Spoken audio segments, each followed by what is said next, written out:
Hello बच्चों, तो आज हम लोग कुछ नए टॉपिक देखने वाले हैं। तो यहाँ पे आपके सामने हेडिंग है इनवर्स ऑफ अ फंक्शन। अब ये टॉपिक आपके बच्चों इम्पोर्टेंट होने वाला है। इसमें आपको डोमेन और जो कोडोमेन होता है उसको निकालने का एक आइडिया हो जाएगा। तो इनवर्स ऑफ अ फंक्शन समझने के लिए आपको फंक्शन के बारे में आना चाहिए। तो बच्चों फंक्शन का डिफिनीशन क्या था कि जो आपका फंक्शन होता है बच्चों, ये एक मैपिंग होता है from set A to set B. अब इन्वर्स का मतलब जस्ट इसी का उल्टा हो जाएगा, बी से ए हो जाएगा। तो यहाँ पे इसका जो नोटेशन होता है एफ, तो ये हो जाएगा एफ इन्वर्स, इसको बोलते हैं इन्वर्स फंक्शन। सच दैट आपका ये मैपिंग आपका बी से ए हो जाएगा। ए वाले को डोमेन बोलते हैं, बी वाले को कोडोमेन बोलते हैं। तो बच्चों जो इन्वर्स फंक्शन का डोमेन होगा वो कोडोमेन बन जाएगा, एंड जो कोडोमेन होगा वो डोमेन बन जाता है ना। मतलब कि बी ए बन गया, ए बी बन गया, उल्टा इसको पलट दिया गया है। तो जैसे आपने यहाँ, आप अगर जानते होंगे तो यहाँ पे हम लोग सेट ए को रखते थे, तो यहाँ पे सेट बी को रखा जाएगा, एंड यहाँ पे सेट ए को रखा जाएगा। अब इसके अंदर के जो भी बच्चों एलिमेंट होंगे उसको हम लोग एक्स बोलेंगे। एंड एक बात यहाँ से याद रखना कि यहाँ से वहाँ की जो मैपिंग है, देखो यहाँ बात उल्टा हो रहा है ना, तो वो मैपिंग आपका क्या कहलाएगा, एफ इनवर्स कहलाएगा, एफ इनवर्स। तो यहाँ पे जो एलिमेंट होता है उसको हम लोग वाई बोलते हैं जनरली, जो होता है फंक्शन ऑफ एक्स, बट यहाँ तो फंक्शन ऑफ एक्स इनवर्स लिया जा रहा है, तो ये एफ इनवर्स ऑफ एक्स हो जाएगा। ओके, तो आपको ये बात आई थिंक मालूम होगा कि जो डोमेन की वैल्यू होती है उसको एक्स बोलते हैं, एंड जो कोडोमेन की वैल्यू होती है उसको वाई बोलते हैं। ठीक है, एंड यहाँ से वहाँ तक की जो मैपिंग है वो वाई के बराबर ही होती है, तो एफ इनवर्स ऑफ एक्स। तो एक्स जो है वो डोमेन से लिया जाएगा, एंड पूरा का पूरा जो आपका फंक्शन होगा वो कोडोमेन बन जाएगा। ठीक है, अब ये बात ना हम लोग समझते हैं एक एग्जांपल से, तभी आपको ये बात समझ में आएगा। तो जैसे मान लो कि मैंने आपको यहाँ पे एक एग्जांपल दिया कि मान लो कोई फंक्शन एफ एक्स है जो है 6x + 10। ओके, अब फंक्शन x को बच्चों हम लोग y मान लेते हैं, तो y = 6x + 10 हो जाएगा। एंड यहाँ पे ना जगह बदल दो। जैसे देखो पहले आपका ये वाला जो था बच्चों वो सेट ए ही रहा होगा, फिर ये वाला सेट बी रहा होगा। तो इसके अंदर जो भी एलिमेंट था x, एंड इसके अंदर जो भी एलिमेंट था b, तो बदलने पे जगह बदल भी जाएगा। मतलब b वाला तो आपका y बन जाएगा, एंड a वाला आपका जो है ना, वो x बन जाएगा। मतलब जगह यहाँ बदल दिया गया है। तो मैं यहाँ आपसे बोलना चाहता हूँ कि आप रिप्लेस कर दो y को x से एंड x को y से। तो ये बात ज़रा ध्यान से आप लोग देखना, इसको अपने दिमाग में बिठा लेना कि यहाँ x और y को एक दूसरे से बदल दिया गया है। तो यहाँ y की जगह पे x आ जाएगा, एंड x की जगह पे y आ जाएगा। तो x = 6y + 10, एंड यहाँ से x + 10 इधर आएगा तो -10, एंड यहाँ आपका बचेगा बच्चों 6y। 6 इसके अपॉन में पहुँच जाएगा, तो x - 10 और अपॉन में 6 = y। ओके, तो y = क्या हो जाएगा, x - 10 अपॉन में 6, एंड y आपका क्या है, इन्वर्स फंक्शन है, तो ये हो जाएगा f inverse of x। Okay, तो ये पूरा का पूरा x - 10 और अपॉन में 6। तो ये जो y है एक्चुअल में क्या है, देखो ज़रा ध्यान से, f inverse of f x ही तो है, तो वही मैंने यहाँ y की जगह पे लिख दिया। तो इस तरह से इन्वर्स फंक्शन को हम लोग याद करते हैं, मतलब जगह बदल देना है, x को y और y को x बना देना है। ओके, तो यहाँ पे आगे हम लोग बढ़ते हैं और एक नया कॉन्सेप्ट जिसको हम लोग बोलते हैं डोमेन एंड कोडोमेन, है ना, domain and range of function. बच्चों ये डोमेन और रेंज क्या होता है ना, तो इसको हम लोग जस्ट पीछे वाले पेज में थोड़ा सा आपको समझाने की कोशिश करते हैं। तो जैसे आप इस वाले को डोमेन यानी कि सेट ए का पूरा एलिमेंट डोमेन कहलाता है, एंड सेट बी का पूरा एलिमेंट कोडोमेन कहलाता है। इतना ठीक है। तो मान लो कि ए के अंदर एलिमेंट है A B C D E, and इसके अंदर एलिमेंट बच्चों मान लो 1 2 -3 -4 5 6 -7 -8। अब सेट ए का हर एक एलिमेंट बी के किसी ना किसी एलिमेंट से जुड़ा होना चाहिए, तो वो फंक्शन कहलाता है। मतलब डोमेन का एक भी एलिमेंट छूटा नहीं होना चाहिए। तो मान लो बच्चों ए 1 से जुड़ा है, बी 2 से जुड़ा है, सी -3 से जुड़ा है, डी -4 से जुड़ा है, और ई 5 से जुड़ा है। समझ में आ रहा है? तो सेट ए का एलिमेंट, हर एक एलिमेंट सेट बी के जितने एलिमेंट से जुड़ा है, जितने एलिमेंट से जुड़ा है बच्चों वो आपका रेंज कहलाता है, एंड सेट ए पूरा का पूरा आपका डोमेन कहलाता है। तो यहाँ कहने का मतलब है बच्चों, जो आपका डोमेन होगा, ये सब मैंने पिछले वीडियो में आपको बताया, पूरा का पूरा सेट ए होगा। एंड बच्चों यहाँ पे जो रेंज होगा, देखो रेंज क्या है, कोडोमेन के अंदर के कुछ एलिमेंट है ना, तो ये जो कोडोमेन है बी पूरा का पूरा सेट ही तो है। तो जो रेंज है बच्चों कुछ एलिमेंट मतलब सबसेट ऑफ बी होता है। तो जो रेंज होता है बच्चों ये सबसेट ऑफ कोडोमेन, या यहाँ पे जो बी दिया है, अभी इसके बराबर भी हो सकता था या उससे कम है, तो यहाँ पे बराबर और कम दोनों ही हो सकता है। ठीक है, तो समझ में आई बात। तो रेंज के अंदर कौन कौन से एलिमेंट आपको दिख रहे हैं, जो एलिमेंट जुड़े हैं 1 to -3 -4, 1 to -3 एंड -4, -2 मैंने ले लिया बच्चों, +2 है, एंड यहाँ पे 5। ओके, तो रेंज के अंदर जो एलिमेंट सेट ए के हर एक एलिमेंट से जुड़े होंगे, हाँ, कोडोमेन के, उसको रेंज बोलेंगे। एंड डोमेन पूरा का पूरा आपका ए होने वाला है। एक बात आप लोग याद रखना कि जो आपका ये सेट ए होता है, लाइक डोमेन जो होता है बच्चों, हम लोग इसको एक्स बोलते हैं। एंड जो रेंज होता है, लाइक कोडोमेन की जितनी भी वैल्यू होती है, हम लोग उसको वाई बोलते हैं। ये बात आपको अभी समझ में आएगा जी, आपका आगे टॉपिक है domain and range of function. Okay, जो आपके सामने अगला टॉपिक है वो है domain and range of function. अब domain and range of function क्या होता है, हम लोग इस चीज़ को समझते हैं। इससे पहले जो मैंने समझाया है उसी चीज़ को थोड़ा सा यहाँ पे हम लोग एडवांस लेवल में समझेंगे। तो आपको जो बच्चों फंक्शन होता है एफ सच दैट, ये एक मैपिंग होती है किसी सेट ए से लेके सेट बी तक।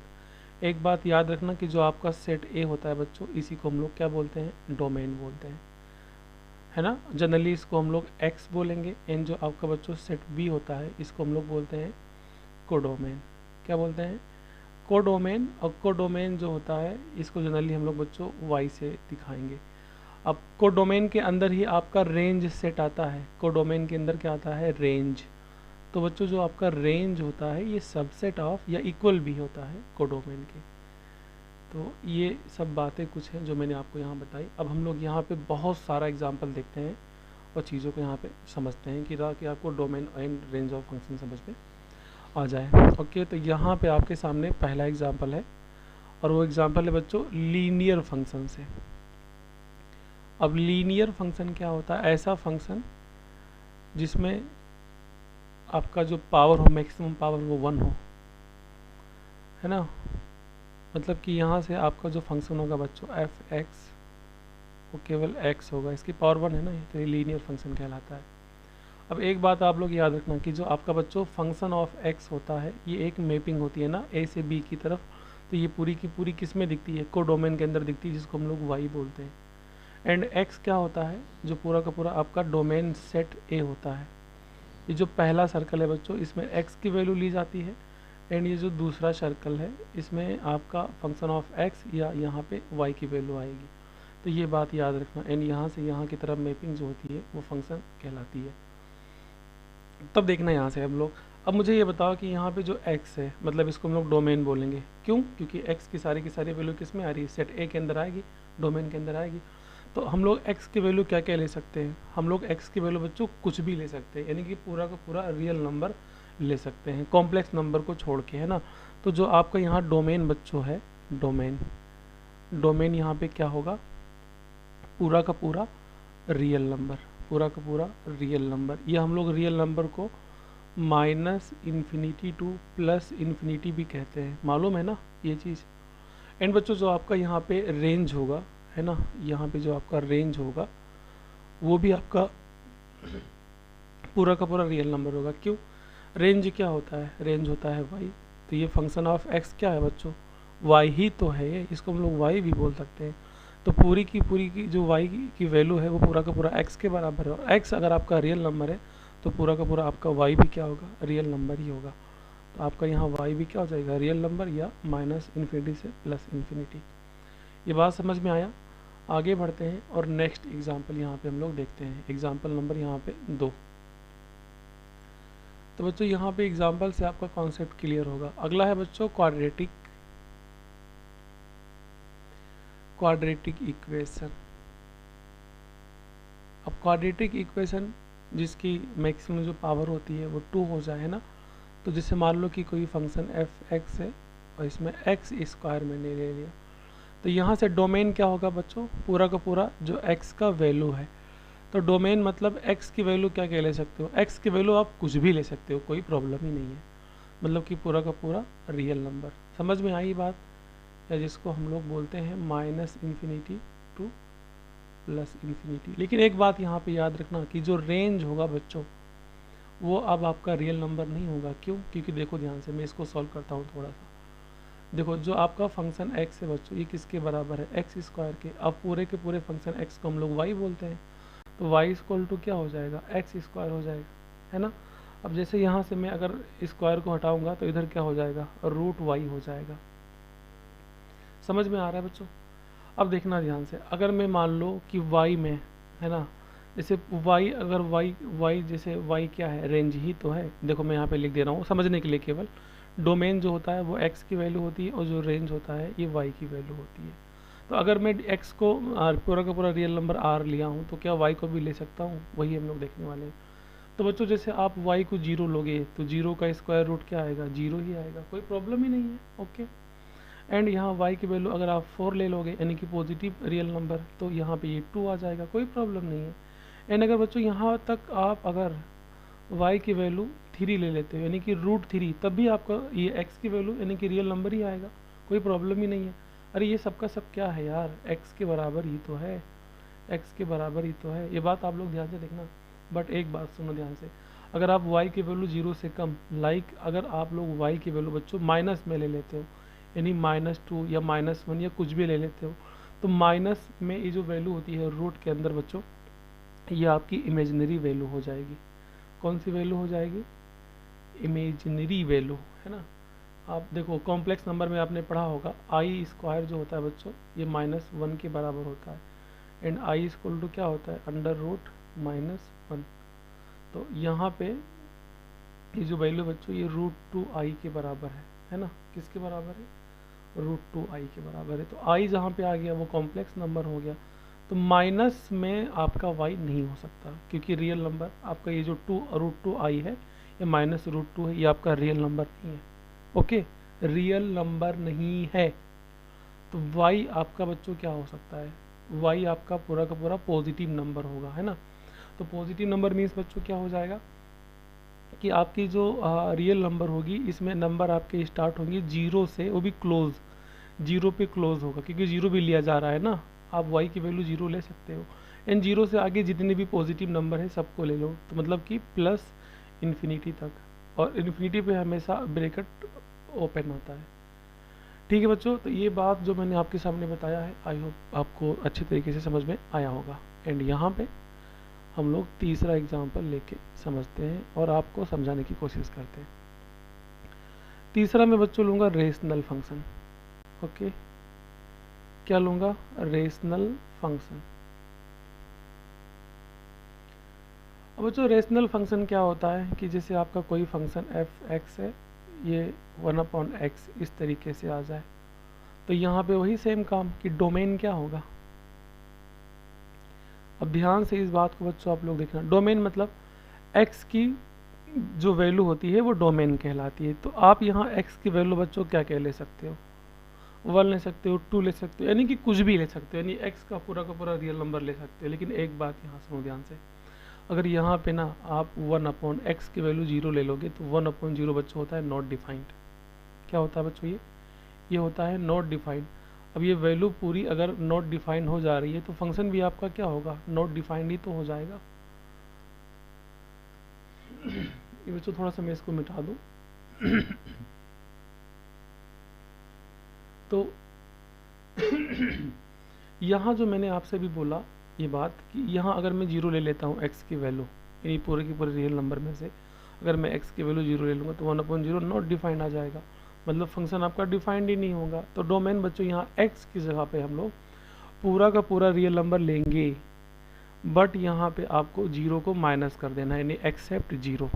ठीक है, तो r माइनस मैंने 0 कर दिया। इसी चीज़ को बच्चों आप लोग लिख सकते हो -∞ टू 0, 0 पे ओपन रहेगा। ओपन क्यों, क्योंकि 0 को इंक्लूड नहीं करेंगे, एक्सक्लूड करेंगे। और यूनियन जीरो को छोड़ दिया गया है ना, तो ओपन इंटरवल जीरो से प्लस इन्फिनिटी। देख रहे हो, आर माइनस जीरो चाहे इस तरीके से लिखो चाहे इस तरीके से लिखो, ये दोनों ही डोमेन की वैल्यू है। आई होप ये बात आपको समझ में आई होगी। अब देखो मैं यहाँ से को डोमेन यानी कि रेंज की वैल्यू कैसे निकालूंगा। रेंज मतलब बच्चों वाई की वैल्यू कैसे निकालूंगा। अब रेंज की वैल्यू समझो ध्यान से, जैसे आपका फंक्शन एक्स जो है पूरा का पूरा ये किसके बराबर दिया है, 1/x के, तो फंक्शन एक्स को हम लोग वाई मान लेते हैं, तो 1/x हो जाएगा। अब जगह बदल दो, x को वहाँ भेज दो, y को नीचे भेज दो, तो 1/y।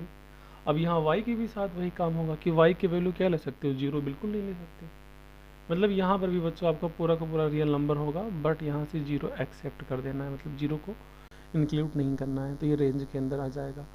आई होप जो भी मैं आपको एग्जाम्पल यहाँ समझाने की कोशिश कर रहा हूँ आपको समझ में आ रहा होगा।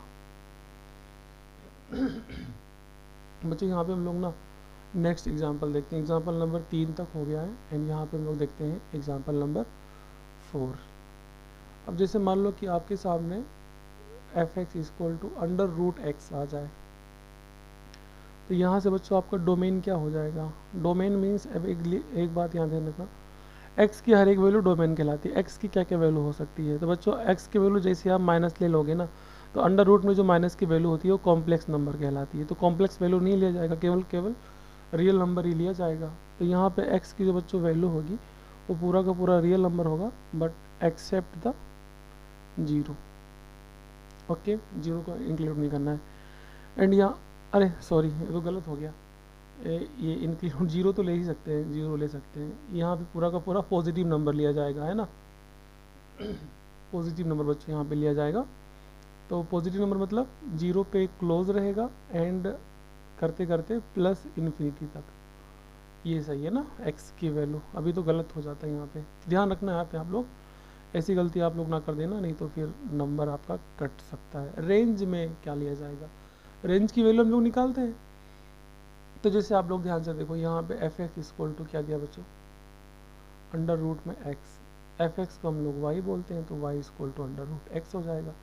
अब लोग यहाँ स्क्वायरिंग बोथ साइड करेंगे, दोनों तरफ स्क्वायर कर दो तो क्या हो जाएगा, वाई स्क्वायर इक्वल टू यहाँ पे रूट कट जाएगा ना, तो ये x बचेगा। अब y की वैल्यू तो कुछ भी हो सकती है, पॉजिटिव नेगेटिव जीरो कुछ भी हो सकती है, स्क्वायर लगाए कोई प्रॉब्लम ही नहीं है।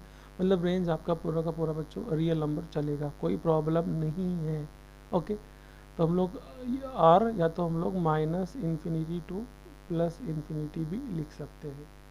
आई होप ये बात आपको समझ में आया होगा। एंड में यहाँ पे एक एग्जांपल और लेता हूँ, ये आखिरी एग्जांपल होगा।